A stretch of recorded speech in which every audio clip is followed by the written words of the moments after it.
পাকিস্তানে বিলাসবহুল জীবনযাপনকারীদের জন্য সতর্কবার্তা জারি করেছে ফেডারেল বোর্ড অব রেভিনিউ।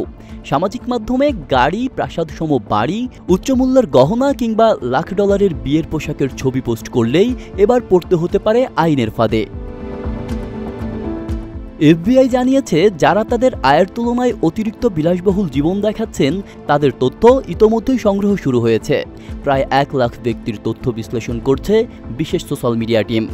আগের কর রিটার্নের সঙ্গে চলতি বছরের রিটার্ন তুলনা করে বৈষম্য ধরা পড়লেই শুরু হবে অডিট।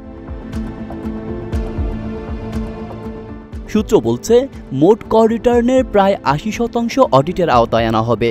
যাদের আয়ের উৎস অস্পষ্ট কিংবা যারা আয়ের বৃদ্ধি কর রিটার্নে প্রকাশ করেননি তাদের আইনি জবাবদিহিতার মুখোমুখি হতে হবে।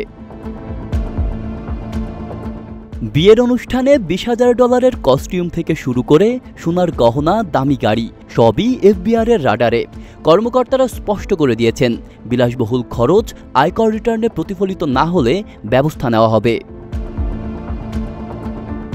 তবে যারা সঠিক তথ্য দিয়ে কর রিটার্ন হালনাগাদ করবেন তাদের জন্য কোনো শাস্তিমূলক পদক্ষেপ নেওয়া হবে না। নাগরিকদের প্রতি আহ্বান জানিয়ে এফবিআই বলছে, সময় থাকতে আয়কর রিটার্ন হালনাগাদ করুন, নইলে কঠোর আইনানুগ ব্যবস্থার মুখোমুখি হতে হবে। আব্দুল্লাহ রাফসান জনি, ঢাকা প্রকাশ।